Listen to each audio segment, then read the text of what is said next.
What's up? It's your boy Dope Finesse, and I'm back again with another video, man. I know it's been a long time coming since my last upload, man. But I've been transitioning to a new stage in life, a lot of different responsibilities, a lot of new things coming on, and so kind of had me occupied. I didn't want to like do too much at once, so had to take time off to get where I'm supposed to be. You get what I'm saying? Priorities is key in life in order to be able to live it the way you want to, I feel. And I just didn't think that at the time that YouTube was one of my main priorities with everything else that I had going on. But I mean, I'm excited to be back. I want to give a big shout out to my friends. They've been really supporting me. They've been always asking about when I'm gonna start it back up and stuff. I want to give a big shout out to them, man, because they're one of the reasons why I started back. But like I said, I'm looking forward to new content. Just continue to put more stuff out there and just continue to grow, man. I mean, it's fun. And so today's video, I'm gonna be doing my top 10 favorite artists of all time. And so keep in mind, because I don't want to start no controversy. I'm not saying that these are the best of all time. I'm not gonna say that these are the greatest artists of all time. But in my opinion, from my perspective, these are my favorite artists of all time. And so, stay tuned, man. Like I said, I have a lot more content, a lot more things on the way. My social media is going to be in the title screen. I might put it at the outro, put it down in the description down below. And you guys just message me. You can comment on the video. You can message me on social media. Just let me know what kind of content and what more videos you want to see from me. And without further ado, let's get into the video. All right, man. So I'm gonna try to keep it short. I'm not gonna go too much in depth with these. I'm gonna save the best for last, of course. We interrupt this scheduled programming today to bring it. Now I'm just playing, but so when I was editing this video on Jump, man, it's kind of long. I know I said it was gonna be long. So what I'm gonna do, man, I'm gonna break it up into 2 parts, man. I'm gonna do first 5. And then the second 5. I'm gonna go in the descending order from 10, 9, 8, 7, 6, 5, and then I'm gonna post the next 5, my top 5, at a later date. Depending on how the turnout of the first video, depending on how soon I drop it. So man, y'all run them numbers up. Well, you already know the vibes, man. You already know big man in this thing. We throwing them fours up, man. Forever fly, man. Forever fly. Also fly, man. I should have been a pilot. No count, run it up. And go on and on about my top 3, but coming in at number 10, we got Khalid, man. I want to say I became a fan of Khalid. I want to say my junior year of high school. I want to say my junior year of high school. Location came out. It was a really, really big hit, really big hit, and so they got me kind of hooked on him, his sound. And so it's like when I listen to music like that, it's like he has like a mellow vibe to him. And then also as I started getting more into him, it's like the perfect beach theme music. When I listen to his music, I just think about riding down in a convertible or drop top on the way to the beach. And so I'm from Mobile, and so we stay very, very close to several different beaches like Gulf Shores, Pensacola, Orange Beach. It's a lot of beaches down here. And the tunes on the way there on any road trip is essential. And so I feel like with the sunroof back, the sunshine beaming down on you, you just coasting, you just cruising and stuff. I mean, it's just immaculate vibes. And like I said, my favorite album would probably be American Teen, with stuff like Save, Coasting. Like I said, the list goes on and on. But Khalid, overall, great sound. I love his persona. His persona incorporated into his music makes him 10 times better. And so, yeah, that's who I have as my number 10. So, my number nine, I have a tie between Rihanna and Jhené Aiko. And so I have always been a fan of Rihanna growing up because, she's a very, very popular artist. She's like up there with like Beyonce and whatnot. And so as far as like the female artists in the game, and she makes wonderful music. I'm really upset that she hasn't dropped anything lately. I mean, she's been doing good with her clothing line, her fashion, and the Savage X Fenty, the makeup and all of that good stuff. But I mean, we're long overdue for an album, man. I mean, she's been teasing us for the longest, and like saying she's gonna drop. I'm like, when? Like when? When?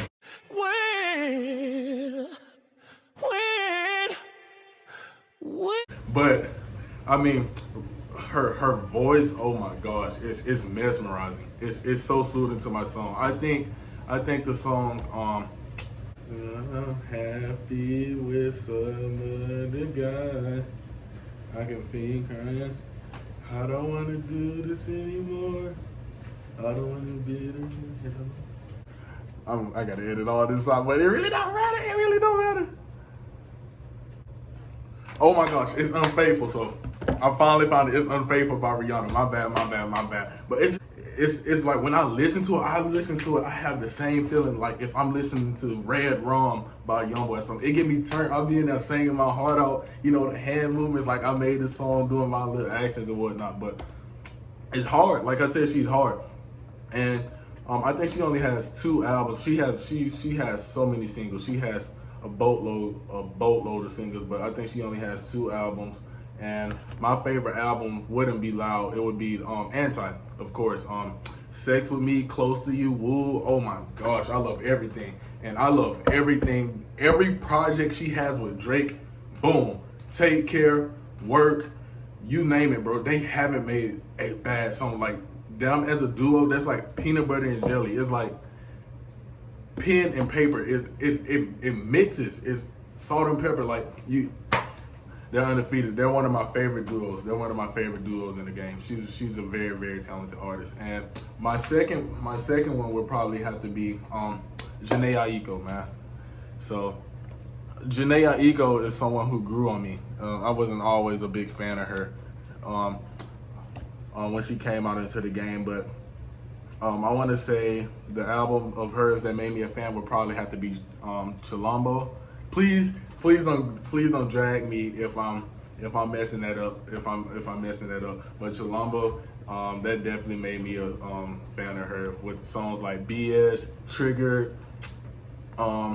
I ain't gonna say some of the titles are vulgar. I'm not trying to have any like red stripes on my channel, but y'all get it's a good album.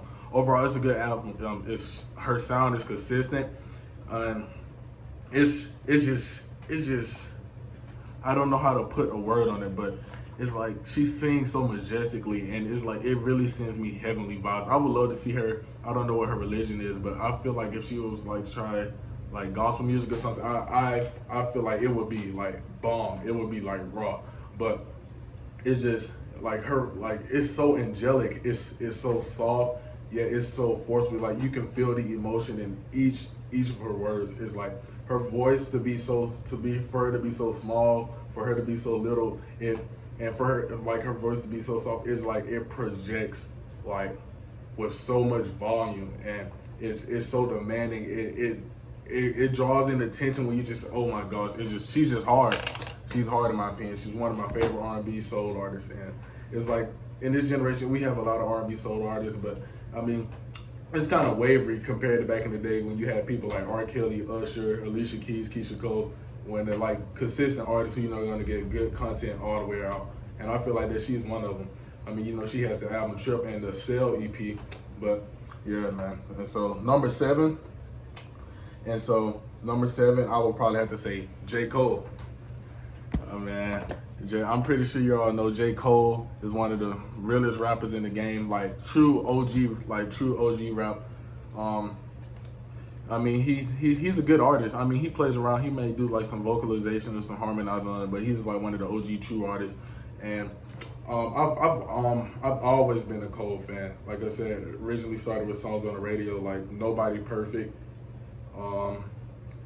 Or like Power Trip, it just songs like that. But J. Cole's 2014 Forest Hills Drive is the first album that I listened to completely when I really started becoming a fan of music, that I listened to completely, that I didn't have to skip once. Like Apparently, Love Yours, Hello, oh my gosh, from the start to the end of the album, every song on there is a hit. And then J. Cole, I love music with substance. And so I like music that has context to it, that makes you analyze, that makes you think, that makes you feel things. Stuff that has substance, something that's gonna like make me expand my mind, that's gonna mellow me out, that's gonna like give me like these different perspectives and visions and just outlooks on life.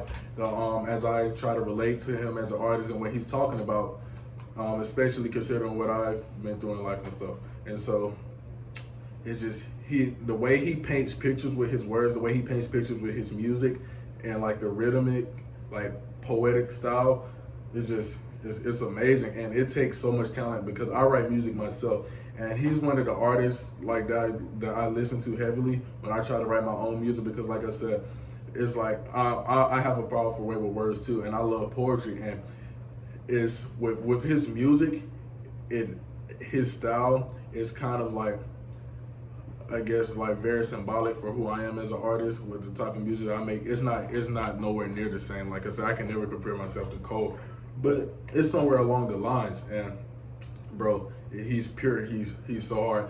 My man deserves a Grammy. Macklemore with Heist, I guess that's the name of the album, The Thrift Shop. You don't deserve that, bro. No disrespect. I love your music too, but you do not deserve that. Everybody know that Cole should have won, bro. Cole deserves the Grammy.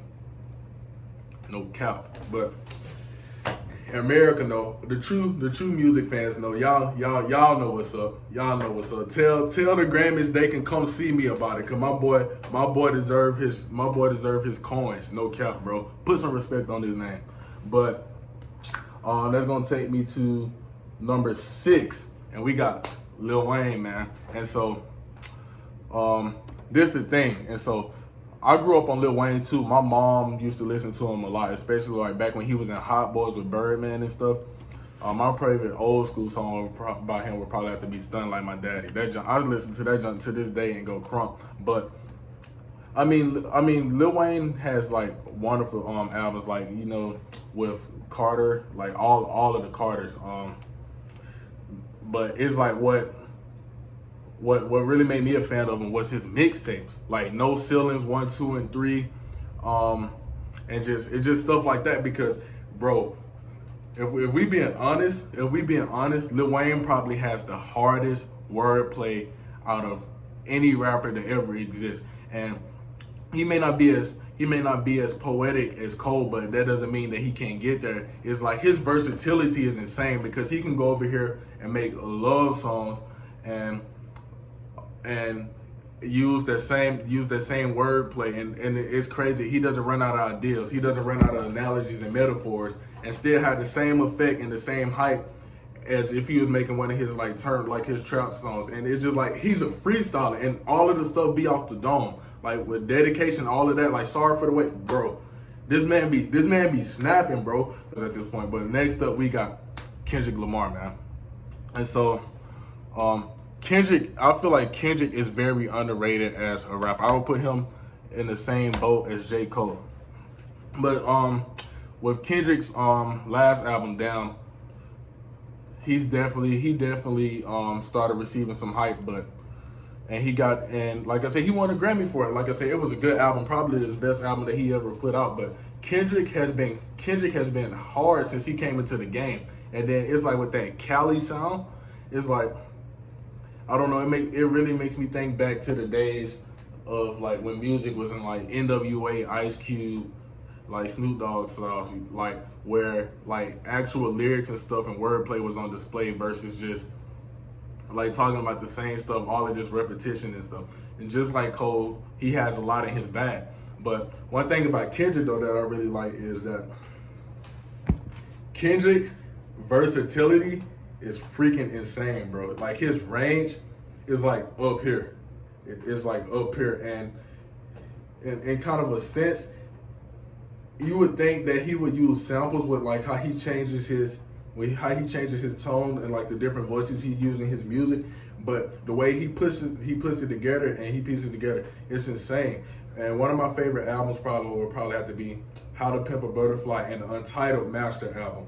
Bro, that album is so slept on, bro. It's like that just goes to show how if you're a really fan of him, I would highly suggest listening to it.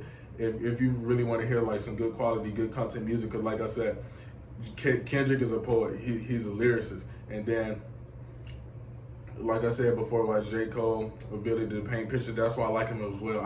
It's not too much I can say about him that I haven't already said about like like Cole, but the reason I like him more than Cole is, like I said, because he has more in his bag. I feel like he's more talented. I feel like J. Cole may be more realer and stuff, but I feel like that Kendrick is just more talented. And there's nothing wrong with that. Like I said, two of them, both of them are great. They're great artists. They're great musicians, and so they're good at what they do, man. But yeah, and so next up on my list, I got. So I mean, that's the end of part one, man. Like I said, if you guys like what you seen, what you heard so far, go ahead and drop a like and a comment down for me below, man. Like I said, if you want more, stay tuned for part two. Like I said, there's more to come. But until next time, peace.